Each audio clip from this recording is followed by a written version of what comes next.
everyone. Welcome back to my channel for teaching, learning, and sharing. Selamat datang kembali di channel ini, channel Afriandra Daud, channel yang didedikasikan untuk pendidikan. Baik, kali ini saya akan meneruskan pembahasan tentang penelitian. Presentasi ini sesungguhnya adalah untuk mahasiswa saya di kelas Research Method di S2 Pendidikan Bahasa Inggris Universitas Riau, but I make it open for public. Jadi nanti ya siapa tahu Anda yang sekarang sedang menonton ini juga bisa mendapatkan manfaat dari presentasi ini. Oke. Nah, pada pertemuan kali ini saya akan membahas lebih spesifik tentang apa itu pendidikan kualitatif. Ya, saya mungkin akan sometime mix the language because basically this is for my English department students in Master of English Education. However, to make some ideas more clear or clearer for you, I'm going to switch to bahasa Indonesia. Oke, baik, mari kita mulai ya. Subtema yang akan kita bahas pada pembahasan ini ada 3. Pertama, kita akan mulai dari ya memahami apa itu pendidikan kualitatif, kemudian apa bedanya mungkin dengan penelitian yang lain gitu ya. Kemudian we are going to discuss what are some reasons that you might consider in doing qualitative research. And then of course the most important thing in this particular presentation is we are going to discuss the qualitative research paradigm. Baik everyone. Nah, sebelum kita membahas penelitian kualitatif, tentu kita sudah sangat familiar ya bahwa secara umum riset itu dibagi kepada 2, ada penelitian kuantitatif ya, quantitative research, kemudian penelitian kualitatif ya atau qualitative research. Historically quantitative research itu lebih panjang usianya karena memang itu yang lebih populer, tapi kemudian disusul penelitian kualitatif ya dalam saya pikir sudah cukup lama juga ya, dalam beberapa puluh tahun terakhir penelitian kualitatif mulai populer juga gitu. Tapi juga kemudian belakangan juga muncul ada yang disebut dengan mixed method atau combination of quantitative research and qualitative research. Oke. Jadi ini pengetahuan yang sangat basic ya tentang klasifikasi penelitian gitu. Nah, hari ini kita akan membahas yang qualitative research-nya. Nah, untuk kuantitatif nanti akan bahas dengan dosen yang lain. Baik. Ya, we start with the definition. What is qualitative research? Nah, riset kualitatif ini everyone, itu definisinya cukup beragam dan banyak ya. Ya, kalau kita kutip beberapa ya, misalnya ini dari Denzin dan Lincoln. Penelitian kualitatif itu intinya adalah penelitian yang berfokus pada usaha kita memahami sebuah fenomena, ya. Jadi understanding a phenomena from a closer perspective, ya, dari perspektif yang lebih dekat. Ya, lebih dekat itu maksudnya kita sebagai peneliti dan fenomena yang sedang kita teliti itu memang seperti tidak ada jarak, ya. Jadi kita immerse dengan fenomena itu, gitu, ya. Nah, makanya kemudian dalam kurungnya itu, fenomena itu nanti akan kita lihat sebagai peneliti kualitatif itu dalam setting yang natural ya. Ya, natural itu dia sudah terjadi apa adanya, tidak ada intervensi kita sebagai peneliti. Ya, beda misalnya dengan penelitian kuantitatif karena mungkin nanti ada intervensi, ada treatment, misalnya dalam melakukan eksperimen. Ada treatment yang disiapkan oleh seorang peneliti untuk men-setting suasana atau objek penelitian ya. But in qualitative study ya, the setting is natural, it has been there naturally, ya kan. Nah, untuk apa kita berusaha memahami fenomena ini? We are trying to attempt to make sense ya, memaknai ya, dan kemudian juga menginterpretasi fenomena yang kita sedang teliti itu ya, sehingga kemudian nanti kita bisa memahami apa sih yang sebenarnya terjadi ya, sehingga kemudian kita bisa lebih mendapatkan makna ya, meanings ya, dari fenomena yang sedang kita teliti. Okay, so this is from Denzin and Lincoln. Nah, nanti kita tentu akan diskusikan apa sih yang dimaksud dengan fenomena, natural setting, atau meaning. Ya, ini akan kita bahas lebih jauh nanti. Atau another definition, ya, similar definition, ya, maybe from Creswell. Ini Creswell juga salah satu penulis, author di bidang penelitian kualitatif yang sangat populer, ya. Beliau mendefinisikan penelitian kualitatif adalah sebagai sebuah process of inquiry, ya, of understanding a social or human problem. Jadi proses penelitian yang berusaha sekali memahami masalah sosial atau masalah manusia. Nah, kalau tadi sebelumnya digunakan ada istilah apa namanya, understanding a phenomenon, ya, in natural setting. Nah, fenomena itu lebih spesifiknya menurut Creswell adalah fenomena yang dialami oleh seorang manusia atau masalah-masalah sosial yang terjadi di masyarakat, ya. Nah, based on building a complex holistic picture formed with words, reporting detailed views of informant, and conducted in a natural setting. Nah, lagi-lagi Creswell menggunakan istilah setting alamiah, ya, gitu. Tapi ya ada beberapa kata kunci di sini bisa kita lihat bahwa selain penelitian kualitatif itu concern dengan masalah yang dihadapi oleh manusia atau masalah-masalah sosial di masyarakat, tapi kemudian nanti juga penelitian itu atau data yang kita ambil, yang kita peroleh dari penelitian kualitatif itu dibangun berbasis, ya, informasi yang holistik, ya, dan kompleks. Kemudian berbentuk kata, ya. Nah, ini yang membedakan dengan kuantitatif. Kalau kuantitatif itu kan data-datanya itu lebih banyak berbentuk angka, ya, numbers. But in kualitatif, ya, datanya nanti lebih banyak berbentuk words, ya, atau teks, ya, atau dokumen, ya kan, ya, tidak berbentuk numbers, gitu. Nah, karena penelitian kualitatif ini bertujuan lebih bagaimana memahami sebuah fenomena sosial atau masalah yang dihadapi oleh seorang manusia dengan basis data yang holistik dan kompleks, ya kan, dan detail, maka kemudian nanti salah satu yang membedakan penelitian kualitatif dengan kuantitatif itu adalah dalam hal tujuan penelitian itu dalam kualitatif tidaklah dimaksudkan untuk membuat generalisasi, ya, sebuah fenomena itu, tapi lebih untuk melihat satu fenomena dengan lebih dalam. Jadi we are aiming for the depth of the data, not for generalizability of the data. Ya, jadi yang kita tuju dalam penelitian itu adalah kedalaman, ya, kedalaman analisa kita dalam data itu. Makanya nanti kalau saat kita bicara tentang participant atau sampling, ya, secara umum, ya, dalam penelitian kualitatif itu, ya, kita bisa saja meneliti beberapa orang partisipan, ya, bisa 4, 5, ya, 10. Tapi kan kalau kuantitatif itu 5, 10 itu sangat kecil, ya. Ya, tidak masalah dalam penelitian kualitatif sekali kita tidak sedang berusaha untuk membuat generalisasi dari finding kita nanti, karena nanti penelitian kualitatif itu kebenarannya itu konteks spesifik, ya. Konteks spesifik itu dia berlaku pada konteks yang sedang kita teliti tadi itu. Bisa sih tetap ada namanya transferability, ya, nanti kita bahas, ya, tapi tidaklah generalizability. Jadi artinya sebuah penelitian kualitatif hasilnya tidak serta-merta kemudian berlaku untuk partisipan dalam konteks yang lain, gitu. Oke. Alright. No problem kalau you masih mikir-mikir apa sih yang dimaksud oleh Pak Anto, gitu, ya, that's fine. Ya, but this is a general definition from Creswell. Oke. Nah, tadi kita bicara tentang fenomenon, ya. Nah, sebagai seorang peneliti, ya, kalau kita melihat sebuah problem di masyarakat atau problem dihadapi oleh manusia, nah, kita melihatnya awalnya tentu sebelum kita teliti itu sebagai semacam benang kusut, ya.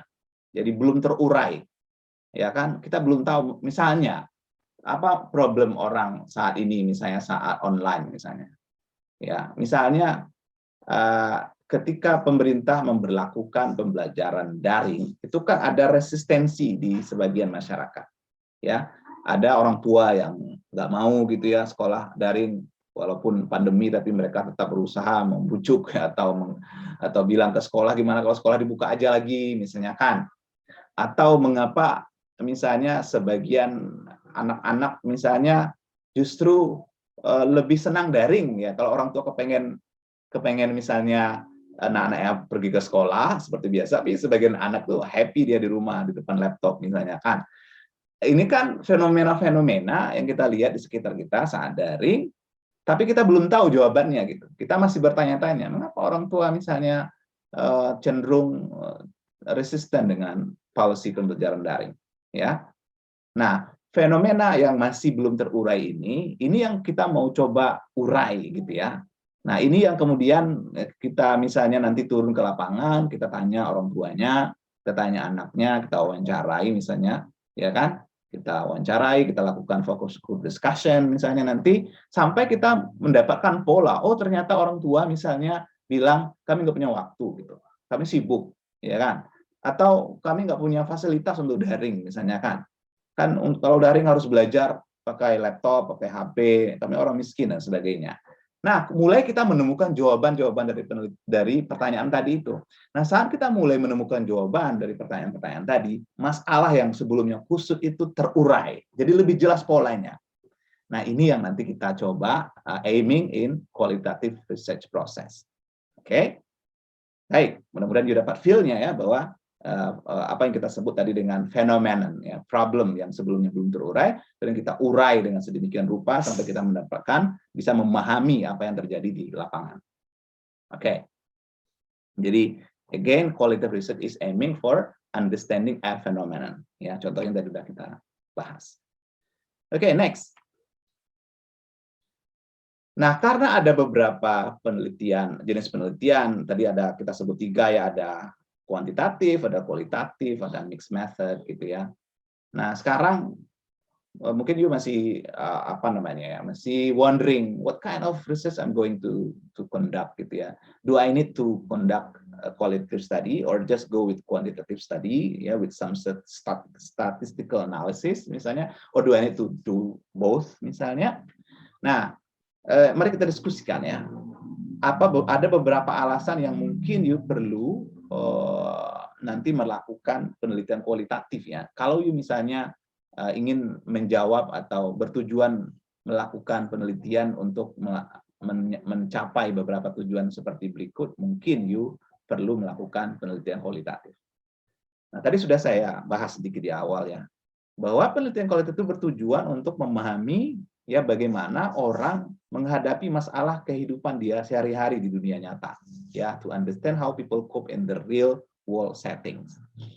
Nah, kalau ingin memahami bagaimana orang-orang struggling dengan kehidupannya di dunia nyata, di kehidupan sehari-hari tadi itu, you need to consider qualitative research, ya. Misalnya tadi kita masih bicara tentang misalnya online learning, ya.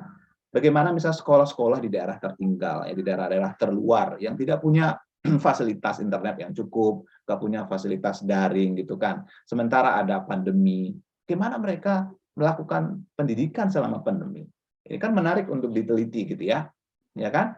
Bagaimana kepala sekolah misalnya bisa bertahan, bagaimana guru-guru bisa bertahan, ya, sehingga kemudian pembelajaran bisa dilakukan.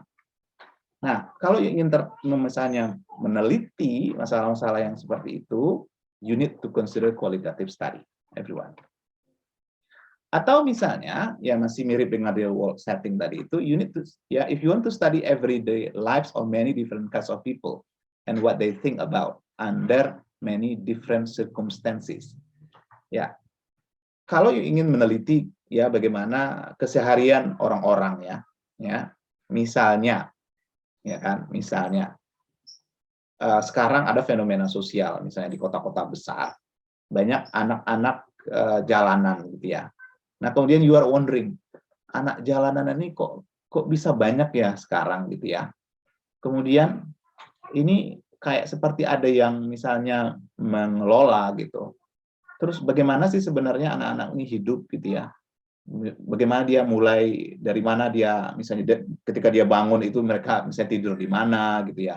Terus sarapannya di mana, terus bagaimana mereka bisa sampai ke jalan, kemudian mereka minta-minta, setelah itu dapat uang itu apakah memang mereka gunakan sendiri ya, atau mereka tabung, atau malah kemudian di store ya kepada orang-orang tertentu gitu ya kan. Nah, ini juga butuh penelitian kualitatif, everyone.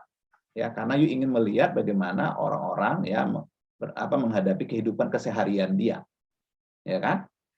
Kalau tadi how people cope in the real world setting, ya mirip juga ini tapi lebih keseharian mereka. Ya, everybody life, everyday lives of many different kinds of people. Gitu.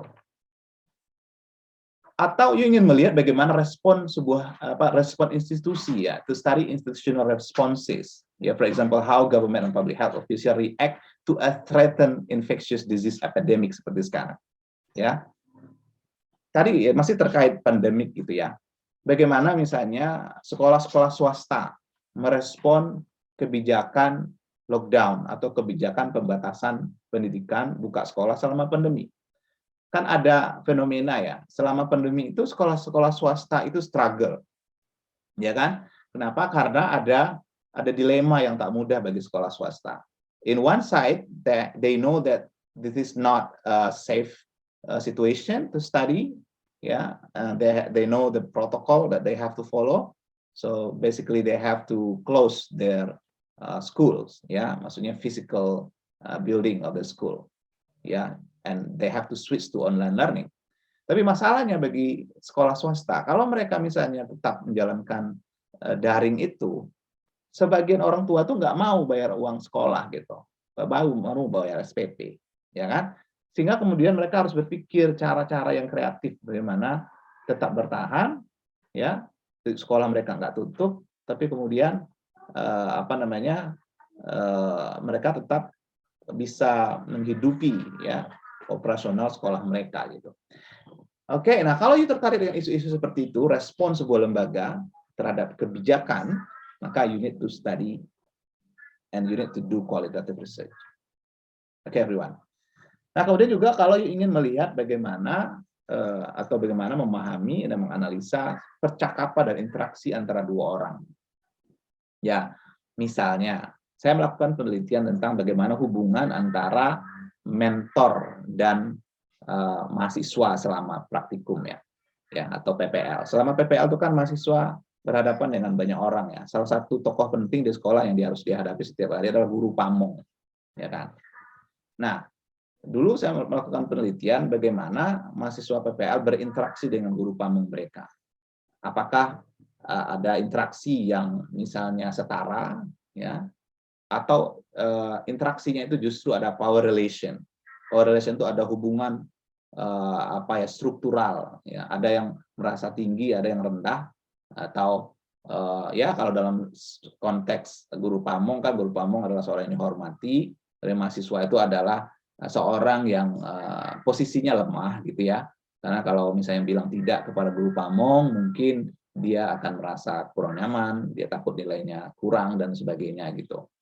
Nah, saya meneliti apakah ada namanya suasana seperti itu gitu ya dalam interaksi antara guru pamong dengan mahasiswa. Nah, ini lagi-lagi saya melakukan penelitian kualitatif ya. Waktu itu saya suruh mereka membuat jurnal setiap hari, emang sekali seminggu ya, semacam reflective jurnal, menuliskan pengalaman mereka berinteraksi dengan guru pamong. Ya kan? Dan di ujung nanti saya juga lakukan focus group discussion gitu ya. Nah, ini adalah penelitian kualitatif everyone. Nah, jadi apakah you akan melakukan penelitian kualitatif atau tidak tergantung apakah you punya tujuan-tujuan seperti ini, ya kan? Ya. Jadi it really depends on your research problem, ya, and your research aim. What are you going to do and what do you want to find out? Oke? Nah, everyone, lebih lanjut ya, menurut buku Robert Kayin itu ya yang sekarang sedang kita bahas ini, yang berjudul Qualitative Research from Start to Finish, itu ada 5 ciri penelitian kualitatif. Nah, tadi udah kita singgung juga ya. Pertama, menurut Yin, ya penelitian kualitatif itu adalah kita berusaha memaknai ya pengalaman hidup seseorang. Tadi kan saya bilang tadi ya pengalaman hidup anak-anak jalanan, ya kan. Kemudian pengalaman guru-guru selama pandemi, gitu ya. Itu semua adalah people's life, ya kan. Nah, kita coba memaknainya, ya. Kemudian setelah itu setelah kita mendapat makna dari kehidupan seorang itu, mudah-mudahan nanti kita bisa mendapatkan insight ya. Insight itu kan semacam pencerahan atau ide-ide ide-ide baru atau ide-ide cemerlang ya to explain social behavior and thinking ya, sehingga kita bisa menjelaskan ya kayak tadi itu mengapa banyak orang tua yang resisten misalnya dengan sekolah online itu ternyata problemnya kompleks misalnya. Setelah kita lakukan penelitian, kita menemukan misalnya jawaban ya, misalnya tadi orang tua sibuk ya, satu, atau orang tua memang tak punya pemahaman bahwa pendidikan itu kalau anaknya sudah diserahkan ke sekolah seakan-akan itu tanggung jawab guru aja gitu. Nah, bisa aja juga kita dapatkan pemahaman seperti itu. Atau tadi ya kurang fasilitas gitu ya. Atau orang tua misalnya mengatakan bahwa mereka nggak punya ilmu ya untuk mendidik anak di rumah walaupun mereka punya waktu gitu. Nah, bagaimana kita bisa menjelaskan tadi itu setelah kita lakukan penelitian. So we get insights ya to explain social behavior. Gitu. Kemudian yang lain adalah kalau kita misalnya itu tadi ya penelitian kualitatif representing the view and perspective of the people. Jadi penelitian yang nanti kita berusaha mengumpulkan pandangan ya atau perspektif dari orang ya. Kalau kita tadi misalnya balik ke masalah pembelajaran daring kan kita minta pendapat mereka, pandangan mereka. Nah, nanti kita tunggu ya pandang mereka itu.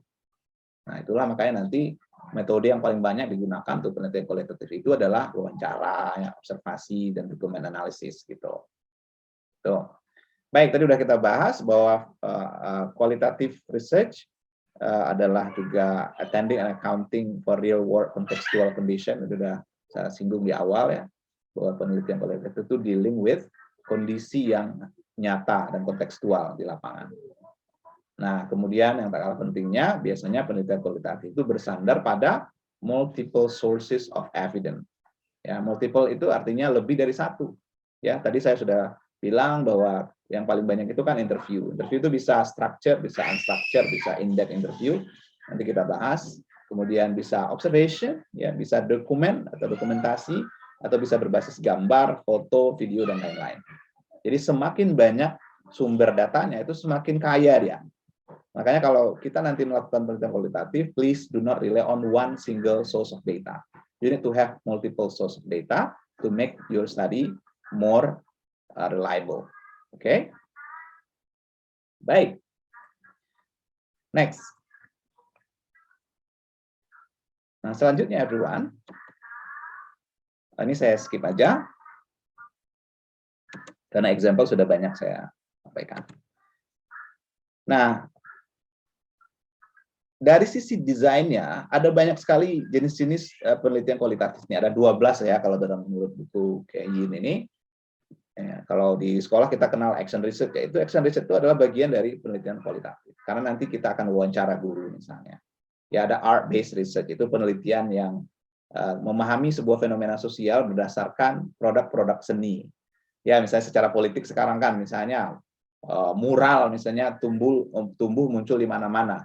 Dan mural itu kan menjadi sekarang alat orang untuk menyampaikan pendapat mereka. Pemerintah merasa terganggu dan sebagainya. Nah, kalau you tertarik misalnya bagaimana mural mempengaruhi persepsi publik misalnya, karena that is art-based research. Ya, ada autoetnografi, ada case study dan lain-lain. Saya tidak akan bahas ini spesifik hari ini, tapi basically what I'm going to say is when you are conducting qualitative research, there are several research design available. So depending on your research question, okay, dan lain-lain nanti, sehingga nanti bisa pilih yang mana yang akan dipakai, gitu ya. Baik everyone. Ini menurut Yin sekali lagi. Nah, ada kalimat yang menarik dari Yin ya, yaitu ketika dia bilang bahwa penelitian kualitatif itu adalah craft, ya, qualitative research as a craft. You know craft, right? Craft itu kan kerajinan tangan, ya, semacam seni, ya. Nah, seperti you pahami bahwa sebuah kerajinan tangan itu dia sangat tinggi apa yang disebut dengan originalitasnya. Jadi kalau you melakukan penelitian kualitatif, nanti diharapkan tingkat originalitasnya itu tinggi. Kenapa? Ya, sebagaimana kerajinan tangan itu. Ya, setiap orang itu kan punya seni masing-masing gitu. Sehingga kemudian nanti dia mudah dibedakan dengan orang lain, ya. Maka akan aneh kalau misalnya sebuah penelitian kualitatif itu persis sama dengan orang lain. Nah, itu ada kemungkinan misalnya you melakukan duplikasi ya. Nah, duplikasi tentu nanti in some ways boleh diduplikasi, tapi tidaklah kemudian 100% ya mengambil atau misalnya mencontoh punya orang lain gitu ya. Mungkin yang lebih tepatnya nanti adalah replikasi, mungkin lebih tepat. Tapi kalau kalau lebih bagus lagi itu adalah memang penelitian itu adalah benar-benar original, sangat berbeda dengan penelitian yang dilakukan orang lain. Jadi intinya originalitas itu adalah ketika you melakukan penelitian berdasarkan ide you sendiri, ya kan? Yang kemudian mendeskripsikan dengan kata-kata sendiri dan data sendiri, dan pasti nanti akan beda. Jadi kalau kita nanti bicara tentang similarity saat kita melakukan publikasi, itu similarity pasti rendah karena that is very original gitu. Jadi ingat ini. Jadi you need to conduct research as original as possible. Lakukan itu sebagai sebuah seni tangan ya, sehingga dia sangat unik dan berbeda dengan orang lain. Oke. Nah, apa yang harus diperhatikan agar sebuah penelitian kualitatif itu benar-benar sebagai sebuah craft yang unik tadi itu, ya? Nah, Yin mengatakan ada 3 hal. Pertama, you harus perhatikan aspek transparansi, aspek methodicness, dan aspek evidence. Nah, apa maksudnya? Ini penjelasannya. Transparansi, sebagaimana hal namanya, Anda harus bisa mendeskripsikan dan mendokumentasikan, ya, semua prosedur penelitian itu secara terbuka, ya, transparan, sehingga orang lain itu bisa lihat, bisa review, dan bisa memahaminya. Ya. Nah, yang sangat penting dari ini adalah data-data kita terus nanti available for inspection. Orang bisa lihat. Kalau memang kita bisa melakukan wawancara, kayak mana kita bisa orang bisa menginspeksi wawancara kita? Maka nanti harus kita punya rekamannya, gitu ya.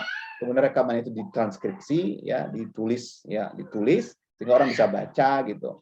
Nah, itu di antara cara kita membuat data-data kita transparan. Ya.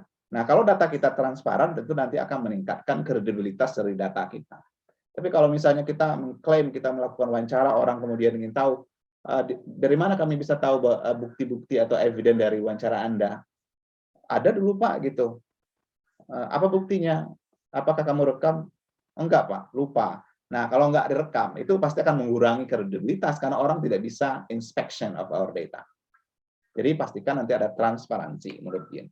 Kalau yang kedua ada methodicness. Methodicness ini adalah prosedur penelitian ya, harus clear dan step by step-nya itu harus jelas ya, sehingga nanti dideskripsikan ya siapa populasinya, partisipannya siapa, mengapa memilih mereka gitu ya. Kemudian apa metode penelitian, apa pengambilan datanya, kalau wawancara mengapa wawancara, apa aja yang ditanyakan, setelah diwawancara diapain gitu ya. Kemudian kalau setelah ditranskripsi dianalisa dengan cara apa, itu semua nanti harus clear ya. Sehingga kemudian nanti it is methodically strong gitu. Secara metode dia kuat. Nah, kalau saat kita bicara methodicness ini juga usahakan menghindari unexplained bias ya. Bias itu semacam distorsi ya sebagai seorang peneliti. Ya, misalnya kalau saya dosen kemudian meneliti mahasiswa, itu kan ada power relation issue di situ. Saya dosen yang mungkin dihormati oleh mahasiswa segan ke saya, kemudian saya wawancara. Nah, bagaimana saya memastikan wawancara saya itu dijawab dengan jujur oleh mahasiswa? Karena bisa aja nanti mahasiswa ketika saya tanya, apakah Anda menyukai kelas saya? Dari mahasiswa karena segan, iya Pak, saya sangat senang. Padahal sebenarnya dia nggak senang. Nah, ini gimana nih? Ini perlu seni ya. Perlu seni bagaimana membuat seorang partisipan itu nyaman dengan kita. Nanti kita jelaskan dari ketika nanti belajar tentang bagaimana melakukan wawancara yang baik. Jadi intinya metodenya itu harus kuat, harus robust ya, harus sistematis. Ya, prosedurnya itu harus jelas. Nah, kemudian setelah methodicness yaitu adalah evidence. Tadi sudah saya bahas bahwa Anda harus memiliki bukti ya. Buktinya itu adalah participant actual language. Makanya kalau nanti kita wawancara terus direkam, kemudian rekam terus ditranskripsi, dan transkripsi itu harus disimpan dengan baik. Sehingga nanti bisa dibuktikan gitu. Karena data kita kan datanya dari participant language kan. Nah, bahasa atau kata atau teks yang dari partisipan itu harus disimpan sehingga itu bisa menjadi bukti nanti saat kita melakukan analisis ya, atau juga saat presentasi hasil penelitian kita. Nah, sehingga kemudian nanti saat kita membuat kesimpulan, kita memang mendasarkan kesimpulan kita pada participants actual language. bukan berdasarkan intuisi kita gitu. Makanya nanti saat kita melaporkan hasil penelitian kualitatif itu, kalau data wawancara, memang kutipan-kutipan wawancara itu yang datanya. Itu yang kita taruh di halaman finding gitu, atau di halaman discussion. Oke? Baik, ya, saya pikir itu dulu ya terkait dengan apa namanya beberapa ciri pendidikan kualitatif. Nah, pada video berikutnya saya akan membahas tentang paradigma penelitian kualitatif. Ya, silakan tonton video saya berikutnya. Terima kasih ya atas partisipasi dan atensi Anda semua. Semoga bermanfaat. Jika Anda punya pertanyaan, ya silakan ditulis di kolom komen, everyone. Okay, thank you and good luck for your research. See you in the next video. Assalamualaikum warahmatullahi wabarakatuh.